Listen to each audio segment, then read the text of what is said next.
karena haid, karena sakit koma, melahirkan, menyusui. Bukan sholat, bukan. Boleh nggak fidyah itu bayar pakai uang? Dalam Al-Quran tidak dianjurkan uang. Tapi to'amu miskin, dengan makanan seperti yang kita makan. Misalnya kamu masak pagi, siang, sore, 3 bungkus nasi itu untuk 1 hari, untuk 1 orang. Subasa mana sih? Di situ? Enggak ada. Di kitchen set? Gak tahu, habis kali. Oh, di kamar setrikaan, di kardus paling bawah.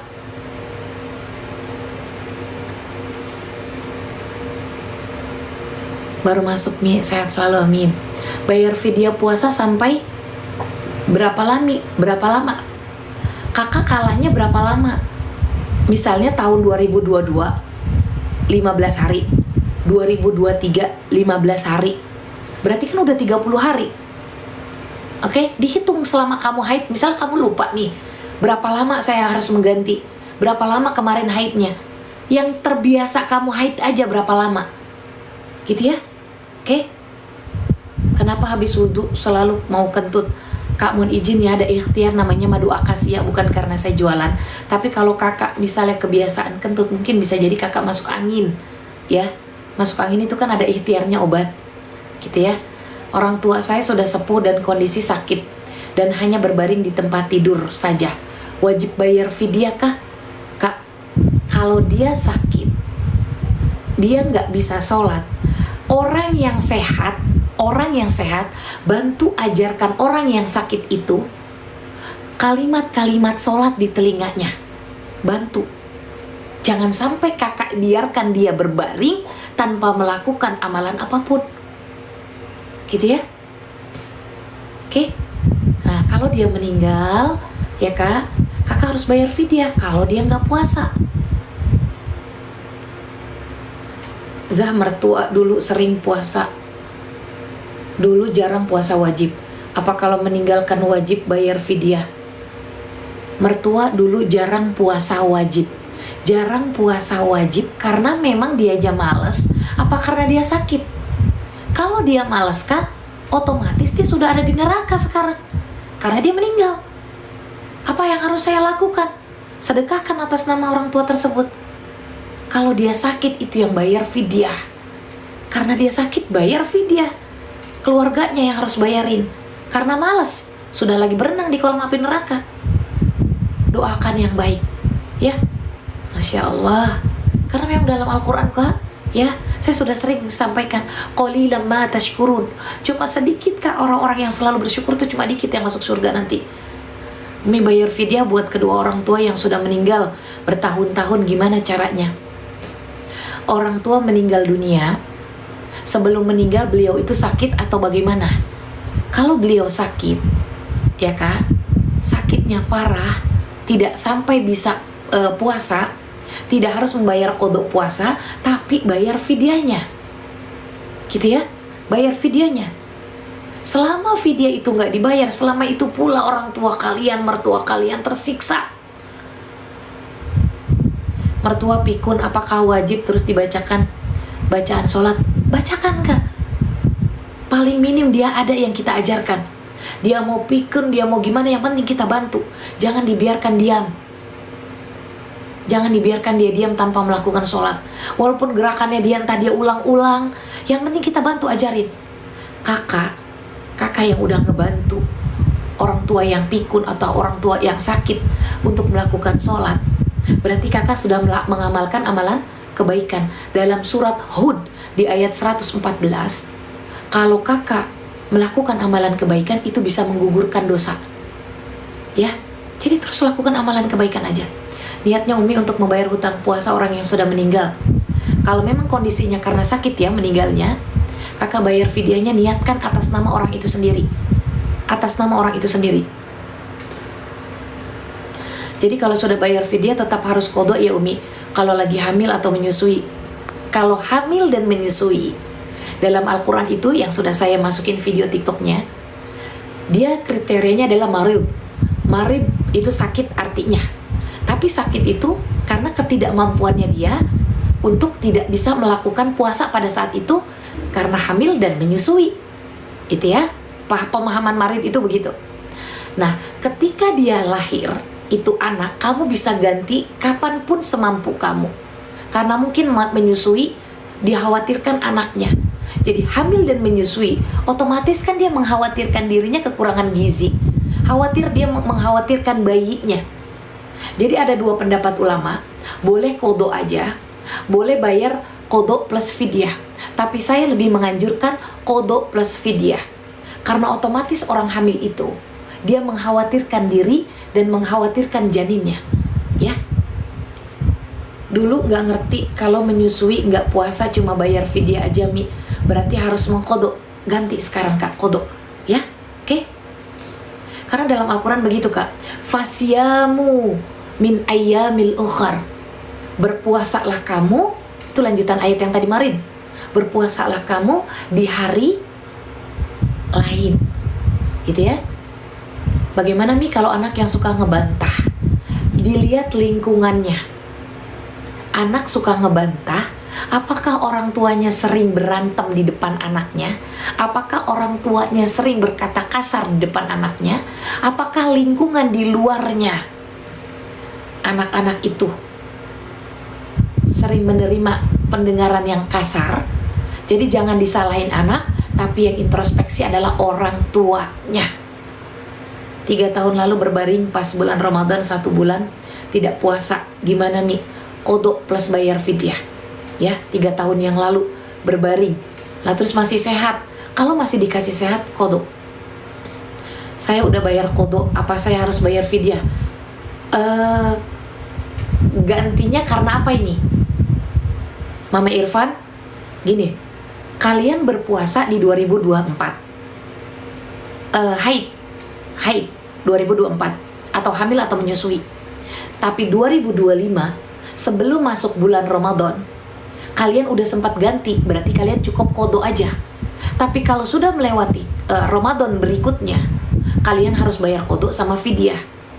Tapi kalau misalnya hamil dan menyusui karena dia mengkhawatirkan janin dan bayinya, qodho plus bayar fidyah. Kalau puasa Senin Kamis diniatkan qodho karena takut lupa ada. Nah, ini lebih baik nih kayak begini. Kalian punya qodho Ramadan, ya, punya utang. Orang punya utang ditagih loh Kak sampai akhirat. Hati-hati jangan sampai terbakar punggung kalian di belakang.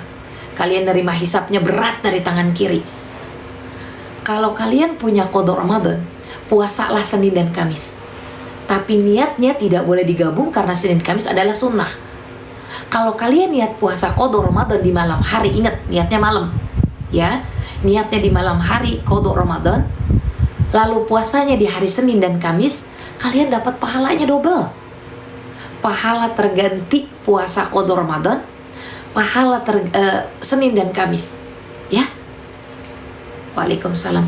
Bagaimana bayar fidyah untuk orang yang sudah meninggal sejak mu'alaf tidak pernah puasa? Allah, sejak mu'alaf tidak pernah puasa, berarti kan bukan karena sakit. Kalau karena sakit, dia tidak bayar qodho Ramadan, tapi dia bayar fidyah. Maka saya sarankan, selama dia mu'alaf, saya sarankan sedekahkan Kak atas nama beliau. Ya, sedekahkan atas nama beliau. Umi penjelasannya bikin paham, Masya Allah. Patokan bayar fidyah itu berapa? Berapa patokannya? Logikanya kalian makan sehari berapa? Berapa kali? 3 kali. Pagi 20.000, siang 20.000. Ini kan yang tahu kalian makan sehari berapa duit kalian sendiri ya. Malam nasi goreng 25.000, berarti 65.000 satu hari. Satu hari 3 kali makan itu untuk 1 orang bayarnya. Kalau misalnya mampunya baru 1 hari, minggu depan atau bulan depan untuk hari berikutnya, itu boleh. Kamu catat. Yang penting ada niat untuk mengganti. Gitu ya. Saya niat puasa qodho Ramadan, wajib karena Allah Ta'ala. Oke, nawaitu sawma ghadin an qodho'i syahri Ramadan lillahi Ta'ala. Saya juga qodho puasa Ramadan pas hari Senin Kamis bayar hutang puasa. Iya, niatnya diganti buat kodok. 3 kali saya nanya nggak dijawab. Kak, mohon izin saya sampaikan. Yang nonton ini kan ratusan, itu yang pertama. Yang kedua, pertanyaan teman-teman kadang-kadang terfilter, gitu ya. Nah, dan saya bukan nggak mau ngejawab DM-an kalian juga, bukan. Jari saya ada 10. Terakhir waktu kemarin ada yang demo itu, saya baru bisa ngebales semua pertanyaan kalian. Sisa 200 orang lagi yang belum saya jawab. Masya Allah Ta'ala. Bukan gak mau jawab ya Kak. Sekali lagi saya minta maaf. Jadi kalau emang kefilter pertanyaannya, bayar fidyah makan tidak masak. Caranya begini nih bayar fidyah kalian. Contoh kalian masak, ya. Kalian masak, oke? Masaknya sesuai yang kalian makan. Kalian bungkus nih pagi hari, siang hari, sore hari, dikasihnya ntar sore nih. Berarti kan 3 bungkus dikasih untuk 1 orang. Itu baru terganti satu hari gitu ya. Atau kalian beli jadi seharga kalian makan pada saat kalian meninggalkan puasa. Lebih baik. Kalau niat pakai bahasa Indonesia boleh. Qodok subuh boleh nggak dilakukan habis sholat subuh? Sebelum sholat subuh, qodok subuh itu. Karena ba'diyah subuh itu nggak ada sholat sunnah rawatib. Kalau niat bayar fidyah, saya niat bayar fidyah karena Allah. Udah gitu aja. Kalau ganti dengan uang boleh nggak? Gini Kak, boleh nggak kita ngasih itu dengan uang? Dalam Al-Quran tidak dianjurkan dengan uang. Tidak dianjurkan dengan uang. Lebih ke makanan. Ya, misalnya beras. Kalian makan kan cuma beras doang, enggak kan? Ada lauk pauknya. Misalnya sehari kita makan berapa? Misalnya 1 liter. Berarti 1 liter dengan lauk pauknya. Kasih ke fakir miskin yang benar-benar membutuhkan. Umi, di desaku ada sebagian orang kalau sudah sholat Jumat, sholat zuhur lagi, bagaimana itu Kalau udah habis sholat Jumat, ya udah sholat Jumat itu sudah selesai, gak ada sholat zuhur lagi. Kecuali kalau perempuan namanya sholat zuhur, bukan sholat Jumat. Mengkodok sholat yang gak sempat dilakukan, apakah boleh Umi? Gak sempatnya karena apa? Jangan asal kodok sholat. Kodok sholat itu bagi orang-orang yang misalnya di perjalanan bajunya kotor atau kena najis, akhirnya udah masuk waktu berikutnya. Kalau kasih pertanyaan yang jelas ya, Mi, bagaimana dengan jumlah puasa yang kita lupa jumlahnya? Bagaimana cara mengkodoknya? Ini sama nih yang tadi saya kasih paham Kak. Kita lupa jumlahnya berapa. Puasa aja sampai dengan hati kalian ngerasa selesai. Puasanya di Senin Kamis kah? Karena inkulut puasanya dapat pahalanya. Tapi niatnya buat kodok, gitu ya. Kodok sholat hukumnya apa? Ibaratnya kakak punya utang. Utang harus diapain? Harus dibayar. Sholat wajib nggak? Wajib. Berarti harus dibayar.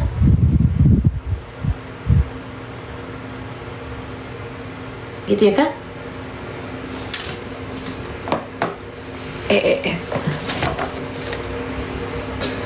Bentar ya Kak.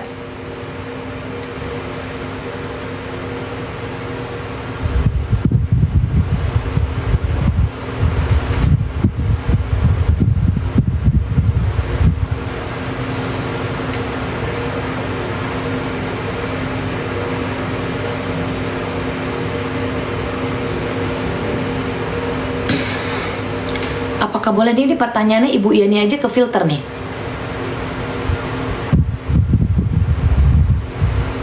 Apakah boleh kita ngasih makanan ke fakir miskin, tapi fakir miskinnya itu nggak sholat dan nggak puasa? Ini edukasi nih. Ini edukasi. Boleh nggak kita kasih makan ke fakir miskin yang nggak sholat dan nggak puasa? Boleh. Kenapa? Bisa jadi itu edukasi buat dia Kak. Bisa jadi nanti dia akan berpikir, ya Allah, saya nggak sholat aja masih dikasih rejeki. Bisa jadi itu untuk menyentuh, menguatkan nanti tauhidnya dia. Selaku umat Islam kok saya nggak sholat ya? Selaku umat Islam kok saya nggak puasa ya? Kasih aja, udah nggak usah ada niat lain. Niat aja karena Allah Ta'ala. Mi, suami udah talak 2 tapi masih pulang ke rumah. Masih tidur sekamar, udah 9 bulan, belum gugat. Ini gimana Mi? Bentar Kak, nih saya kena puzzle nih sama TikTok. Ini kalau saya udah lebih dari 1 jam begini nih Kak sama TikTok. Saya nggak boleh edukasi lama-lama. Nggak bisa, ini TikTok algoritmanya saya nggak paham gimana. Nggak bisa saya live lama-lama Kak. Kalau talak 1, talak 2, itu masih bisa kembali dengan saling memaafkan atau saling romantis halal di atas kasur. Itu boleh. Kalau talak 3 udah nggak bisa kembali. Kalau talak 2 masih bisa, ya Bunda Indah. Mi, bisa nggak vidya dititip sama orang di luar kota? Kalau dititip, ya gini, vidya itu kan harus dengan makanan. Lalu kita transfer uang nih ke luar kota. Sampaikan sama yang ditransfernya, tolong uang itu dibelikan makanan. Begitu, oke? Bersentuhan dengan anak kecil sampai umur berapa yang membatalkan wudhu? Kalau dia sudah balik, batal. Kalau anak kandung nggak batal.